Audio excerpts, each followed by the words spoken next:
오늘 본문 말씀 히브리 5장 12절에서 14절까지 말씀을 우리 다 함께 찾아보시겠습니다. 앞에 화면이 준비되어 있기 때문에 안 찾으셔도 됩니다. 우리 다 함께 봉독해 보도록 하겠습니다. 자, 시작.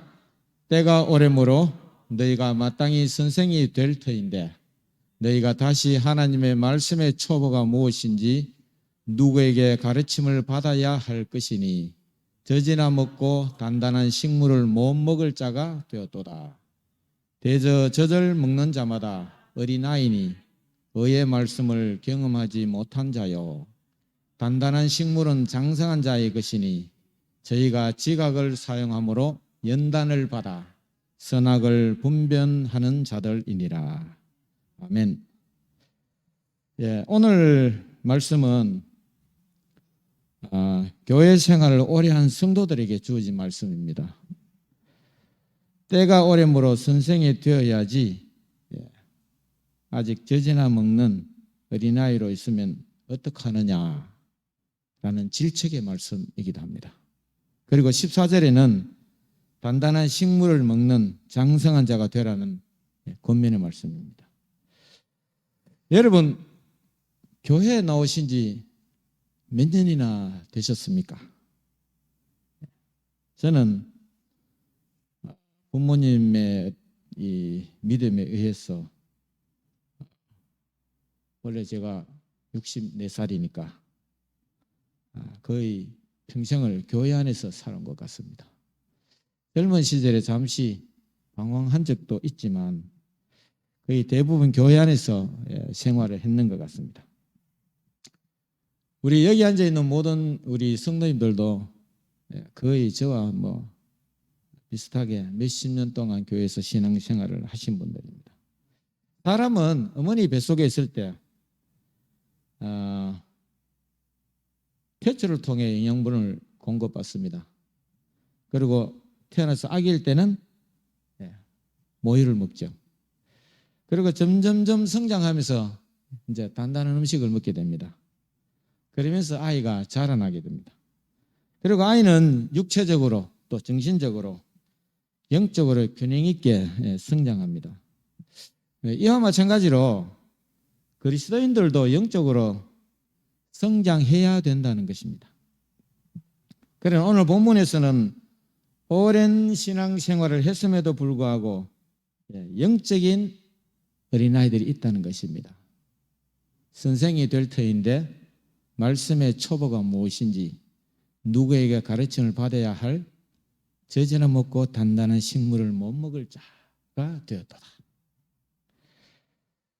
그리고 뒤이어 장성한 자라가 되라고 말씀하고 있습니다. 그래서 바울은 오랜 연륜이 있는 성도들을 향하여 질책과 권면의 말씀을 동시에 하고 있습니다. 오늘 이 시간에 저와 여러분은 나는 과연 어떤 사람인가 한번 생각해 보시는 그런 시간이 되었으면 좋겠습니다. 미국의 성결교회 목사님인데요. E.W. 토 목사님이라는 분이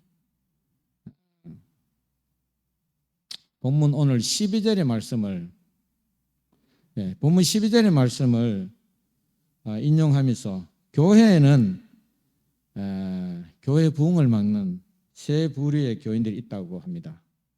오늘 12절 13절 말씀 우리가 방금 봉독했었는데요. 선생이 될 때가 됐는데 저지나 사모하는, 그래서 하나님의 말씀의 초보가 무엇인지 누구의 가르침을 받아야 할 그러한 사람이라고 그랬지 않습니까? 그래서 이 말씀을 인용하면서 세 부류의 교회 부흥을 막는다니까 조금 목사님 말씀이 심하고 도움이 되지 않는 세 부류의 교인들이 있다고 합니다. 그 첫 번째가 뭐냐면 성장하지 않고 항상 어린아이로 머물러 있는 교인. 그 다음 두 번째는 마땅히 해야 할 일을 하지 않고 오직 참관만 하는 교인. 참관하시죠? 참관만 하는 교인. 세 번째는 하나 되지 못하고 분열과 다툼을 일삼는 교회. 이 세 부류가 교회 발전에, 교회 부흥에 크게 도움이 되지 않는다는 것입니다. 이 세 가지의 부류는 우리가 지향해야 되는 그런 성도들의 모습이죠. 지향해야 되는. 지향이 아니고 지양해야 되는 그런 교인들의 모습입니다. 첫 번째로 성장하지 않고 항상 어린아이로 머물러 있는 교인. 여러분, 요즘 우리 목사님 설교 제목이 아까 제가 찬미 지도 때 말씀드렸듯이 예수님 시리즈입니다. 그죠? 내일은 예수는 힘이다. 그런데 지난주에 아까 제가 말씀드렸는데 설교 제목이 뭐냐면 예수는 약이다. 그 설교 말씀 중에 이런 말씀이에요. 교회는 병원이다. 기억하십니까? 교회는 병원입니다. 정말 교회는 큰 종합병원과 같습니다. 우리는 이 병원에 많은 환자들이 오도록 운영을 잘 해야 됩니다. 그렇죠? 이 병원은 뛰어난 의술이나 또 백신 같은 약물에 의해서가 아니라 하나님의 말씀을 통해서 치유의 역사가 일어나는 그런 것입니다. 교회는 병원이다. 이 말씀은 정말 절대적인 복음입니다. 그렇습니까? 절대적인 복음입니다. 이와 같이 교회는 모든 사람들을 포용해야 됩니다. 그것은 주님의 지상 명령입니다. 그러나 우리 마음속에 어떤 이기주의나 이기심이 꽉 차 있으면 이 말씀이 함정이 될 수도 있어요. 문제는 교회에서 환자가 누구냐는 겁니다. 누가 환자인가? 여러분, 우리도 물론 한때 환자였습니다. 그죠? 환자였습니다. 죄의 문둥병에 걸린. 그러나 아직도 우리를 병원 침대에 누워있는 환자라고 생각한다면 우리는 오늘 본문이 가리키는 저지나 사모하는 어린아이인 것입니다.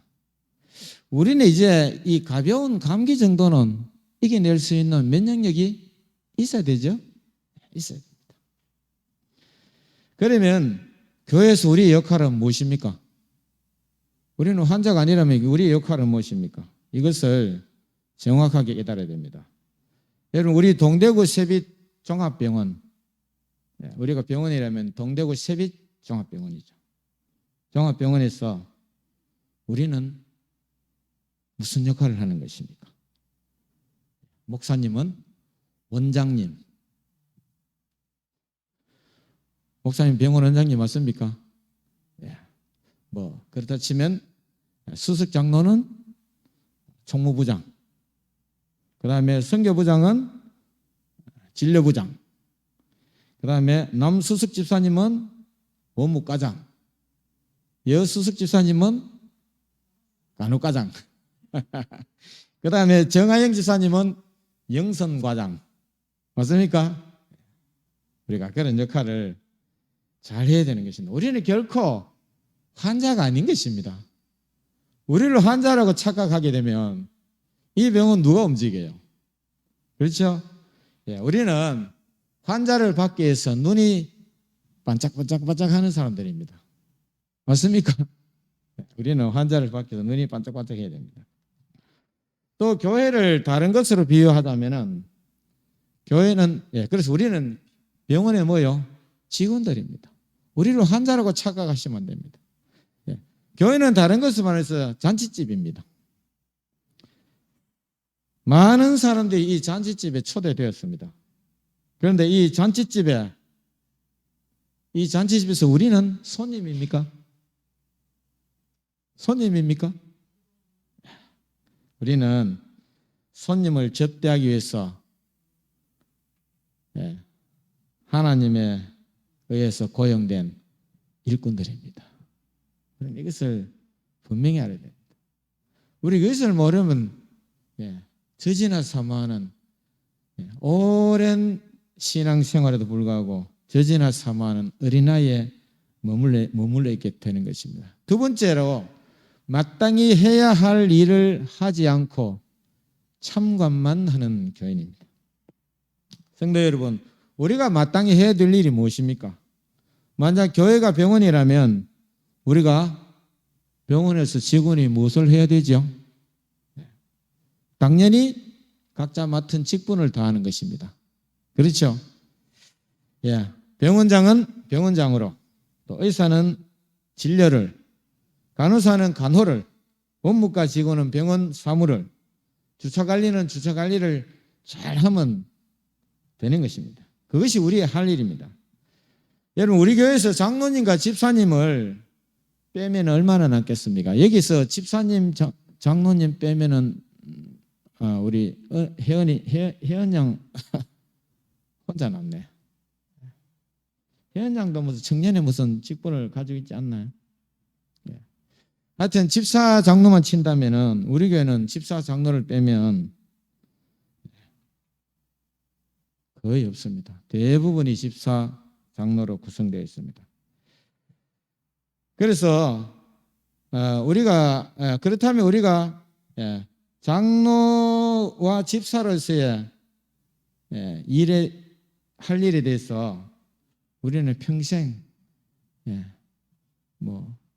재직 수련을 통해서 귀에 딱지가 않도록 들었습니다. 황명희 주사님, 집사로서의 할 일을 모르십니까? 예? 제가 질문 드리는 게 상당히 불만이 있는 것 같아요. 우리는 귀에 딱지가 않도록 장로의 직분, 집사의 직분에 대해서 우리가 교육을 받았을 줄로 믿습니다. 이 시간에 그것을 언급한다는 것은 시간 낭비입니다. 여러분, 장로와 집사의 직분 중에서 여러분 가장 중요한 일은 무엇일까요?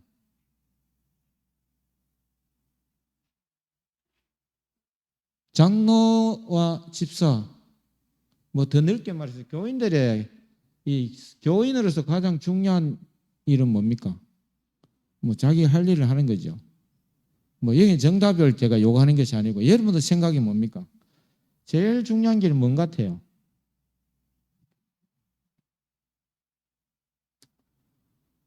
이 질문이 저한테 주어졌다면 저는 이렇게 대답하고 싶습니다.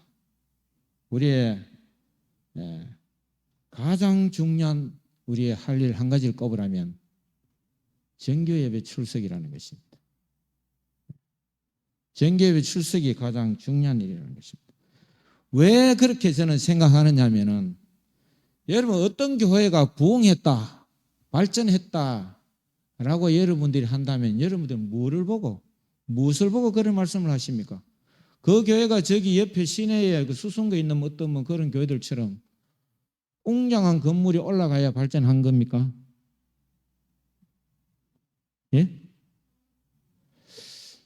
성도의 수가 많은 것도 발전했다. 예, 그건 맞는 말 같습니다.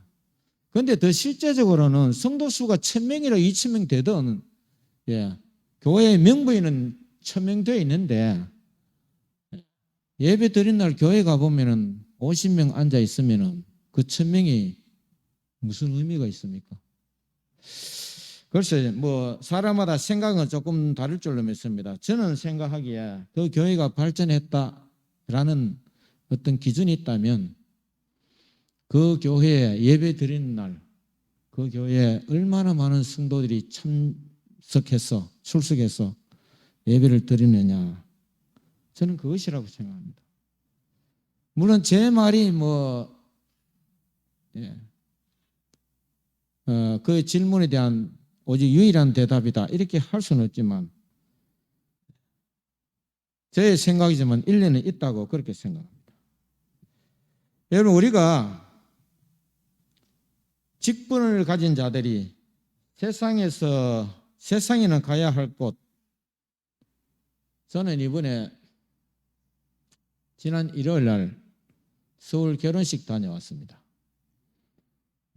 우리 사촌이 외가 친가에서 사촌이 한 수십 명 됩니다. 그런데 지난 일요일 날 그 혼사를 치른 그 사촌은 제 한 살 밑에 여동생인데 이 결혼식을 잘 안 다니는 그런 동생입니다. 그래서 지도 미안하니까 연락을 다 안 한 것 같아요.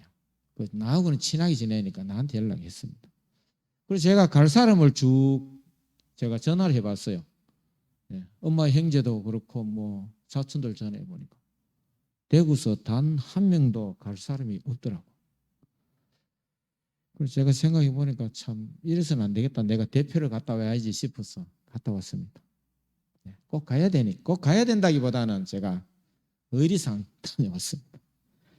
우리가 이 세상에 가야 할 곳은 잘 반입니다.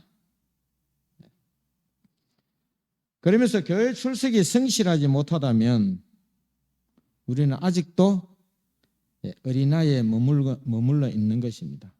물론 생업이나 피치 못할 사정이 있는 것, 이건 충분히 인정해야 됩니다.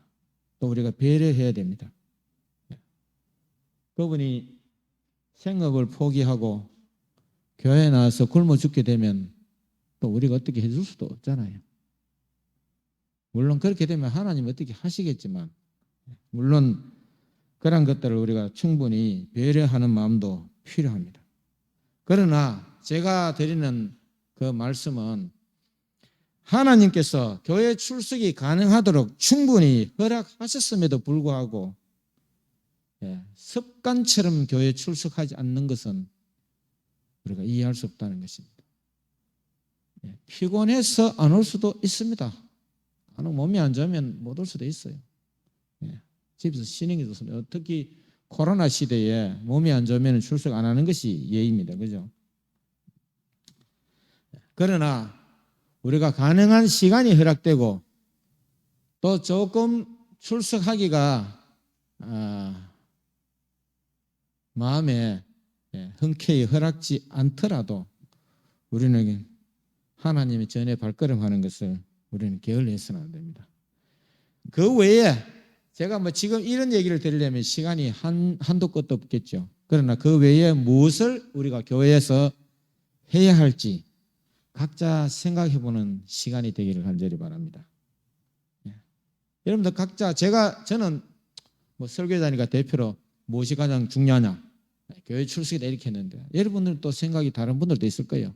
뭐 그보다는 이게 더 중요하다. 물론 그것도 다 각자 사람마다 생각이 다를 줄로 믿습니다.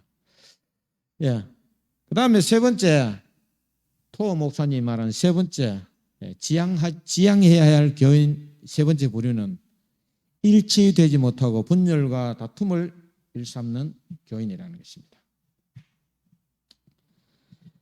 여러분 교회는 항상 작은 일 때문에 큰 다툼의 원인이 됩니다.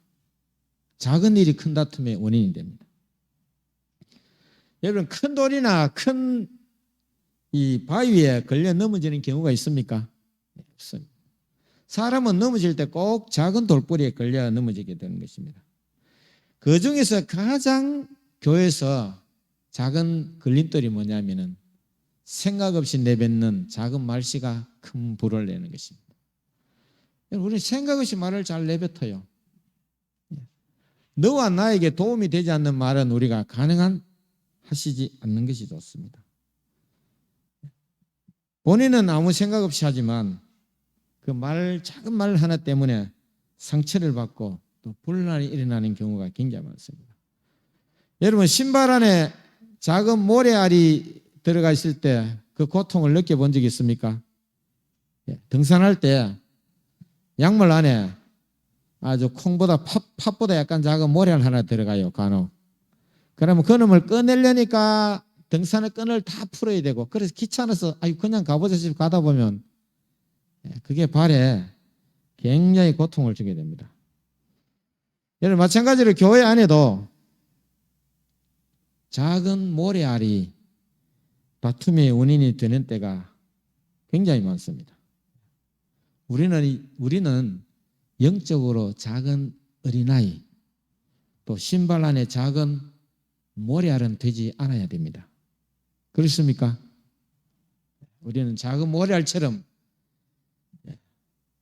크게 나서지도 않으면서 모래알처럼 이 교회가 잘 굴러가게 하는데 걸림돌이 되는 방해가 되는 그러한 역할을 우리는 결코 하면 되지 않는 것입니다. 그러면 우리는 어떻게 교회 생활을 해야 될 것인가? 14절에 그 해답이 있습니다. 단단한 식물을 먹는 장성한 교인이 되는 것입니다. 단단한 식물은 장성한 자의 것이니 저희는 지각을 사용함으로, 제가 강조하는 글자는 빨간색으로 정해놨죠. 지각을 사용함으로 연단을 받아 선악을 분별하는 자들입니다. 토 목사님의 그 세 가지 부류의 교인들의 문제점을 해결하는 방법, 그 해답이 바로 히브리 5장 14절의 말씀입니다. 오늘 본문 5장 14절의 말씀처럼 첫 번째가 뭐냐면은 지각을 사용하는 자가 되라. 두 번째요, 기꺼이 연단을 받는 자가 되라. 세 번째, 선악을 분별하는 자가 되라. 선악을 분별하는 자가 되라. 첫 번째, 지각을 사용하는 자가 되라는 것입니다. 여러분, 그리스도인들은 지력이 있어야 됩니다. 지력, 땅의 힘 지력 말고요. 지력이 있어야 됩니다. 지력이 없으면 믿음이 광신적으로 흐르게 됩니다. 이 지력은 굉장히 필수적이에요. 또 세상보다 수준이 낮아지게 됩니다. 역사상 교회가 세상보다 수준이 낮게 되면 안 됩니다. 그것은 교회가 타락하는 길입니다. 교회는 세상보다 영적으로, 지적으로 위에 있어야 됩니다. 그렇습니까? 위에 있어야 됩니다. 제가 이런 말하면 또 가방끈 얘기한다고 하시면 그거는 오해입니다. 히브리서가 말씀하시는 지각은 성령께서 주시는 것입니다. 인간의 장깨가 아니라 성령께서 주시는 영적 지력을 말하고 있습니다. 겉으로 보기에는 우리가 조금 투박하고 촌스럽고 세련되지 못한 것 같아도 예리한 지력의 소유자가 되어야 됩니다. 그리스도인들은. 그런데 사람들은 예리해야 되는데 예민합니다. 여러분, 예민과 예리는 같은 이 옛자를, 한문으로 옛자를 쓰지만 완전한 반대예요. 우리 예민하면 되지 않습니다. 제가 이 체질이 너무 예민하잖아요. 그래서 알러지가 심해가지고 저는 30대 초반에 알러지가 시작돼가지고 오늘날까지 제가 32살 때 시작했습니다. 감기인 줄 알았어요. 계속 재채기를 하길래. 근데 감기가 아니더라고. 제가 뭔가 이 코가 저는 그래서 제 차를 타면, 여러분 제 차 타신 분들은 잘 아시겠지만 제 차는 굉장히 깨끗합니다. 제가 좀 깔끔한 성격은 있지만은 차 바깥은 청소를 잘 안 해도 차는 굉장히 깨끗해요. 왜 그러냐면 차 안에 먼지가 나면 저는 바로 재채기 합니다. 그래서 요즘 제가 이 대중교통 타고 서울 갈 때 갑자기 재치가 탁 나요. 그러면 차 안이 분위기가 싸해집니다. 제가 제가 체질적으로 좀 예민합니다. 그래서 코로나 예방접종 하라고 오늘 문자 왔대요. 우리 나이 또래. 나는 알러지가 심한데 왜 해야 되겠노? 이런 생각을 합니다. 이것은 체질에 대한 문제고 우리가 영적으로 예민하면 되지 않습니다. 예민하기보다는 어떻게 해요? 예리한 분별력 있는 사람이 되어야 됩니다. 근데 사람들이 예민해요. 조금만 이상한 말을 들어도 과민하게 반응합니다. 전 내한테 하는 소리 아닌가? 우리는 욕먹는 일에 대해서 조금 동감해야 됩니다. 우리 권말름 주사님이 그 말씀 자주 하시는데, 여기 배 따고 돌아오나? 요건 배 따고 절대 들어오지 못합니다. 우리는 그런 면에서 좀 둔하지만 지성적으로 예리한 그런 분별력이 있는 사람이 되어야 되는 것입니다. 제가 여러분 우리 교회 단톡방 있지 않습니까? 교회 전체 단톡방. 거기에 대화방의 어떤 매너나 에티켓을 간혹 제가 공지를 올린 거 여러분들이 아시죠? 근데 사실은 영적 지각만 있으면 당연히 해야 되는 것들입니다. 그렇지 않습니까? 한밤중에 까똑 하면은 좋아할 사람 한 사람도 없습니다. 물론 밤잠을 못 자서 뒤척이는 사람은 좋을 수도 있겠죠. 그러나 대부분의 사람이 그렇잖아요. 또 목사님이 오늘 말씀을 참 은혜로운 말씀을 올렸는데 69명이 다 아멘 하면은 그게 공이 아닙니까? 네. 그래서 한때 그런 적이 있었죠. 그래서 목사님께 개인적으로 목사님 오늘 말씀이 저한테 참 좋은 그런 말씀입니다. 이렇게 인사드리면 돼요. 유순진 집사님이 또 뭐 아직 안 됐지만 칠순 잔치를 하게 됐습니다. 그러면 거기다가 69명이 다 집사님 건강하세요 축하합니다. 머리 아프잖아요. 그 당사자에게 하면 되죠. 그래서 제가 이런 에티켓들을 자주 교육하는 그런 공지를 올리는데 우리 진짜 실제는 사실은 우리 영적 지각력만 있으면 알 수 있는 내용들입니다. 교육할 필요도 없는 것들입니다. 두 번째는 뭐냐면 기꺼이 연단을 받는 자가 되라. 여러분 아이를 낳으면 금방 크는 것 같습니다. 우리 손자는 벌써 별 말을 다 합니다. 제가 이것을 오늘 보고 아침에 화상 통화를 하니까 얼마 전에는 할비 이랬는데 요즘은 발음이 또 할아버지 딱 이런. 할아버지 어디에 쾅쾅 한 거야? 참 애들은 놓으면 금방 크는 것 같습니다. 그러나 정신적인 성장은 세월이 간다고 절대로 되지 않습니다. 그렇죠? 부모의 양육과 훈련을 통해서 이루어집니다. 그 양육과 훈련 과정에 때로는 피치 못하지만 뭐도 들어가요? 해초리도 들어가게 됩니다. 어느 부모가 해초를 들고 싶어 하겠습니까? 그러나 훈련과 양육 과정에서 회초리가 들어갈 수도 있습니다. 마찬가지로 교인들의 영적 성장도 단지 세월이 지난다고 성숙되지 않습니다. 그것은 양육과 훈련을 통해서 성숙해지는 것입니다. 양육과 훈련에는 무엇이 수반됩니까? 고통과 시련과 역경이 수반됩니다. 그렇습니까? 우리는 이것을 견디는 자들이 되어야 된다는 것입니다.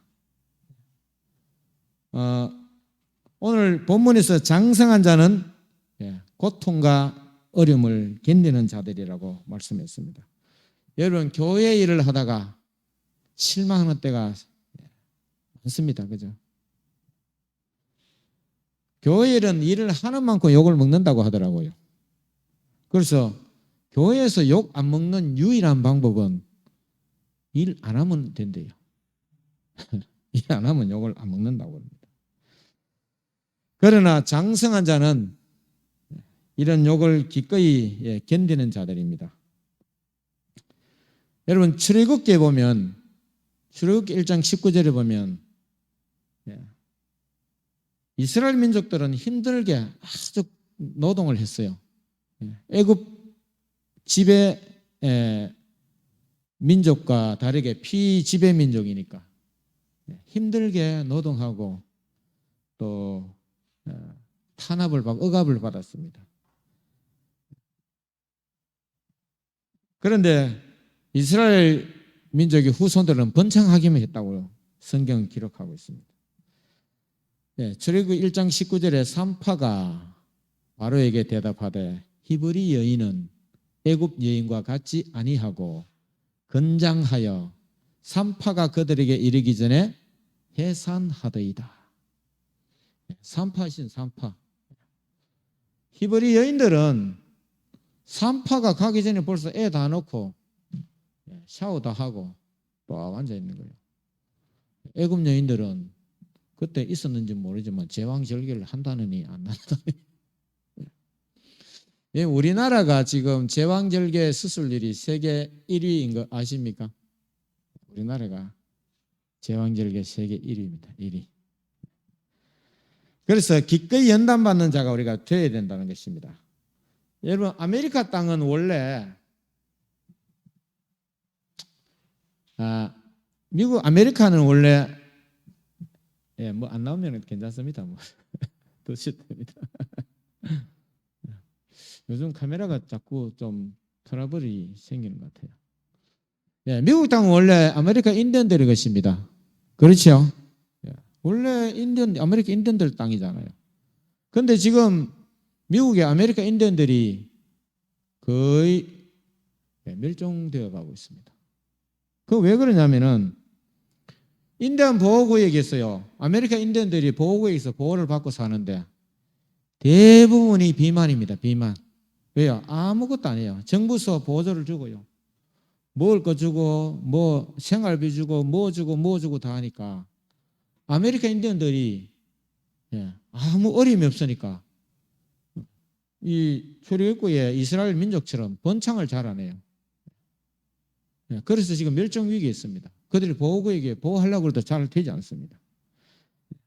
그래서 우리에게 또 우리의 신앙생활에 우리의 인생에 주어지는 어떤 연단, 어려움, 역경 같은 것은 우리를 더욱 장성한 자로 만들 것이라는 것을 우리는 기억해야 될 줄로 믿습니다. 세 번째는 뭐냐면 선악을 분별하는 자가 되라. 장성한 자는 선악을 분별할 줄 알아야 된다는 것입니다. 여러분, 잘하는 것하고 살찌는 것은 같습니까? 다르죠? 우리는 그것을 분별할 줄 압니다. 지혜와 지식이 같습니까? 다릅니다. 우리는 그것을 분별할 줄 압니다.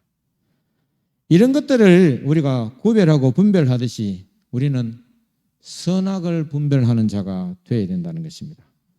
여러분, 제가 선악이라고 하니까 꼭 뭐 도덕적인 잣대를 말한다고 생각하시면 그것도 오해입니다. 여러분, 우리 교인들은 굉장히 도덕적으로 타 교인들에 비해서 굉장히 우월하다고 생각합니다. 다른 타 교인들에 비해서 우리 교인들은 훨씬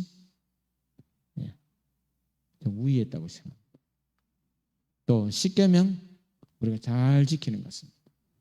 도둑질하는 여러분들 있습니까? 살인해 보셨습니까? 거짓말도 잘 안 하시잖아요. 이런 거는 우리가 잘 지키지만 제가 그래서 이 선악을 분별하는 자가 되라 하니까 도덕에 국한되게 생각하시면 그것은 좀 오해입니다. 십계명의 이 도덕적인 선악은 우리가 쉽게 분별할 줄 압니다. 그러나 기독교는 기독교가 말하는 선과 악은 도덕을 초월하는 것입니다. 철학적 용어를 빌린다면 더 고차원적인 형이상학적인 문제입니다. 또 어떻게 보면 하나님의 품성과 질서가 선인 것입니다. 선. 여러분, 선이 뭐냐? 궁극적으로 우리가 성경을 깊이 들어가면 선은 하나님이 선이고 하나님 말씀이 선입니다. 여러분, 환경이 깨끗한 것은 선이고 환경이 오염된 것은 악입니다. 그것도 죄의 결과이기 때문에. 여러분, 그렇다고 이 선악이 저 높은 곳에만 있는 추상적인 것도 결코 아닙니다. 우리의 신앙생활, 더 실질적으로는 교회 생활에서 우리는 선악을 분별하는 것도 필요한 것입니다.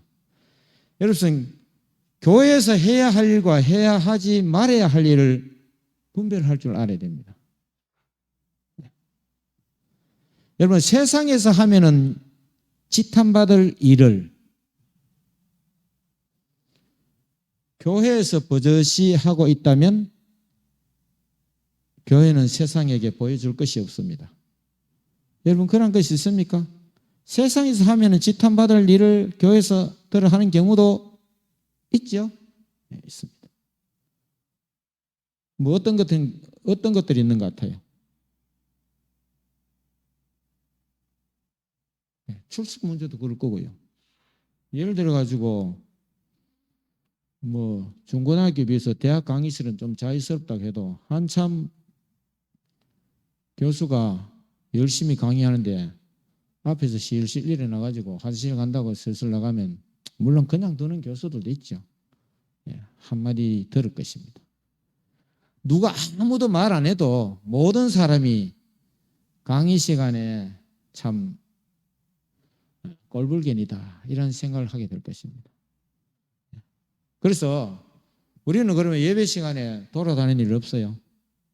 있어요. 뭐 저도 또 뭐 그러면 여러분들이 자기는 잘하나 이러면 예, 저도 할 말 없습니다. 저도 있습니다. 세상에서 해도 지탄받을 일을 교회에서 버젓이 한다면 우리는 세상에게 보여줄 것이 없습니다.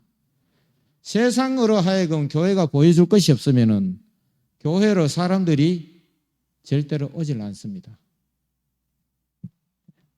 그래서 오늘날 기독교가 뭐 기독교에 관한 문제가 신문 기사에 나면은 그 댓글을 제가 저는 댓글 읽는 걸 좋아합니다. 다른 사람들 어떻게 생각하는가? 그러면 꼭 안 빠지는 게 개독교란 말이 납니다. 개독교. 기독교를 폄하해 사는 말이 개독교 아니겠습니까? 구체적으로는 어떤 것들이 있겠습니까? 예, 예배 질서. 또 저는 주보에 이 예배 시작 몇 시 이것을 우리 좀 잘 안 지키게 되는데요. 저는 제 개인적으로는 그것에 굉장히 강박관념을 가지고 있습니다. 왜 그러냐면 주보에 나가서 공지된 것은 공신력이 있어야 되니까 그것을 지켜야 됩니다. 우리가 공신력이 있는 사회가 굉장히 좋은 사회입니다. 시간이 많이 돼서 이런 얘기 해도 될는지 모르겠지만 한 4, 50년 전에 일본의 한 은행이 현금을 수송하다가 도로에 이 현금 자루를 실수로 떨어뜨렸어요.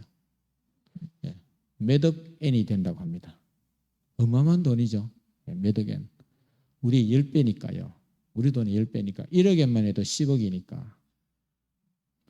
그래서 어떤 사람이 그 현금을 주어서 그 은행에 전화했습니다.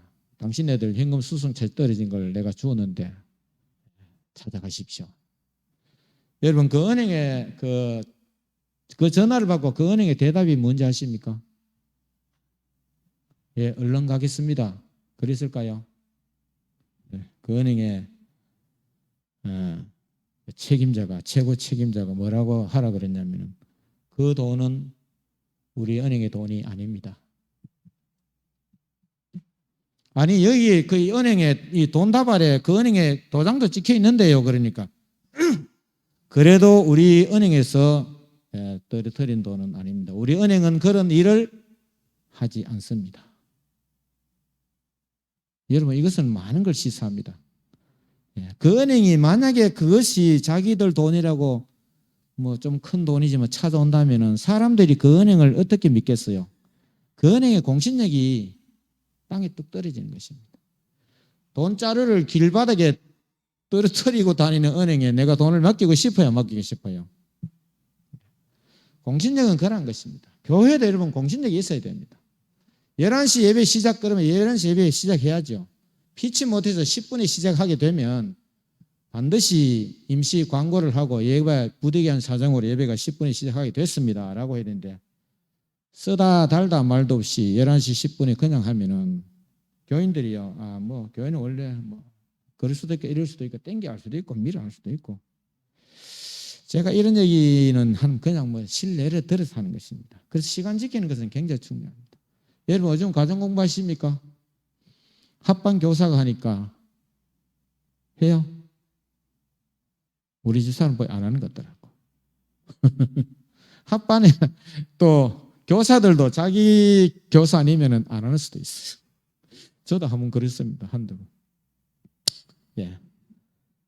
이런 것은 선과 악을 분별해서 우리가 해야 될 일과 하지 말아야 될 일을 분명히 구분해야 됩니다.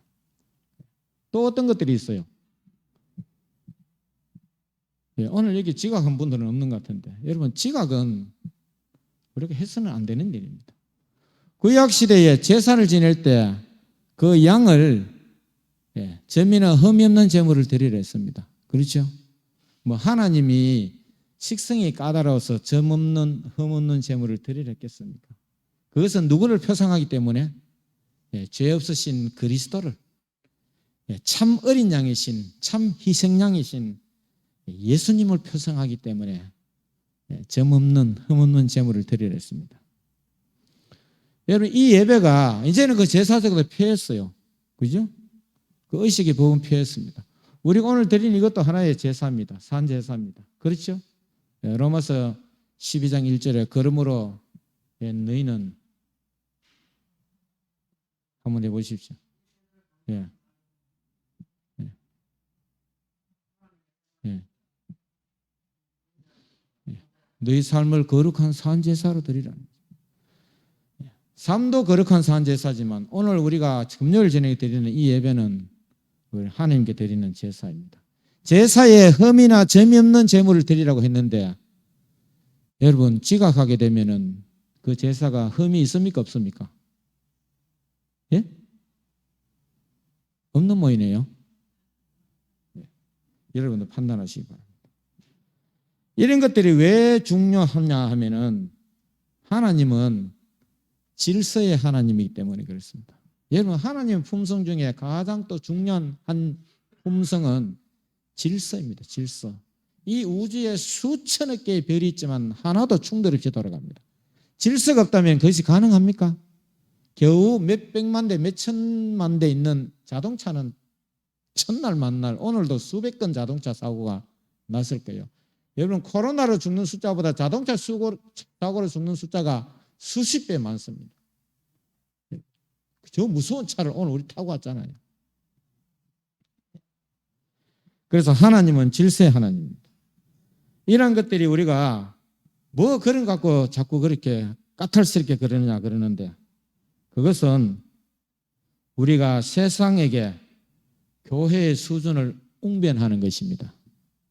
교회는 이런 수준이다라는 것을 우리가 웅변하는 것입니다. 세상 사람들이 교회에서 배울 것이 있어야 되는데 그것이 없도록 만드는 일입니다. 물론 교회에서는 하나님의 말씀을 가르쳐야죠. 겨우 뭐 시간 지키고 뭐 예배 질서 지키고 이런 것만 가르치나? 아닙니다. 하나님의 말씀을 가르쳐야죠.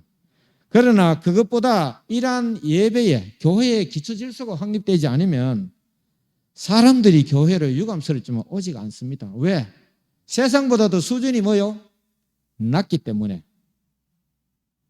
이것이 바로 성경이 말하는 작은 일에 충성하는 일입니다. 누가복음 16장 10절에 지극히 작은 것에 충성된 자는 큰 것에도 충성되고 지극히 작은 것에 불의한 자는 큰 것에도 불의하니라. 여러분 이것이 아주 작은 것 같지만요. 성경 말씀이 그것을 뒷받침하고 있잖아요. 중요합니다. 세상 사람들이 이 교회에 왔어요. 이 교회는 별로 화려하지 못하고 웅장하지 못하고 별로 사람들이 옷 입은 것도 화려하지 못하고 부자는 없는 것 같고 차들은 좀 고물차를 타고 다니고 그런 것 같아도 이 교회에 예배를 참석해보고 그들이 처음부터 목사님 말씀에 은혜를 받아서 아멘 하시겠습니까? 하겠습니까? 그들은 일단 우리의 그런 모습을 통하여 그들의 마음이 움직이게 되는 것입니다. 그래야 그들이 또 다시 교회 나오고 다시 교회 나오다가 하나님의 말씀을 공부하게 되는 것입니다. 오늘 본문 12절에 하나님은 분명하게 우리에게 말씀하고 있습니다. 때가 오래모로 너희가 마땅히 선생이 될 터인데 라고 하셨습니다. 그런데 야고보 3장 1절에는 선생이 되지 말라고 했어요. 너희가 선생 되지 말라고 했습니다. 그러나 야고보서가 말씀하는 선생과 히브리서가 말씀하는 선생은 다른 선생입니다.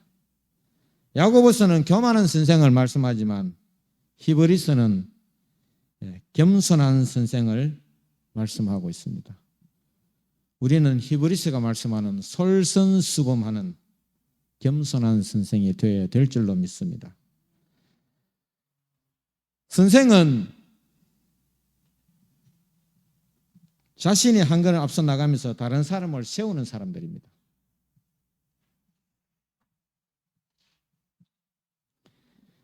저와 여러분들도 사람을 세우고 사람을 세워야 됩니다. 또 주님의 몸된 교회를 세우고 또 하나님의 나라를 열방에 세우는 선생이 되시기를 간절히 바랍니다. 그래서 열방이 우리가 내는 하나님의 빛을 보고 이 교회에는 무언가 배울 것이 있다라고 하면서 사람들이 구름같이 모여드는 역사가 동대구 새벽교회에 일어나기를 간절히 바라면서 말씀을 마치겠습니다.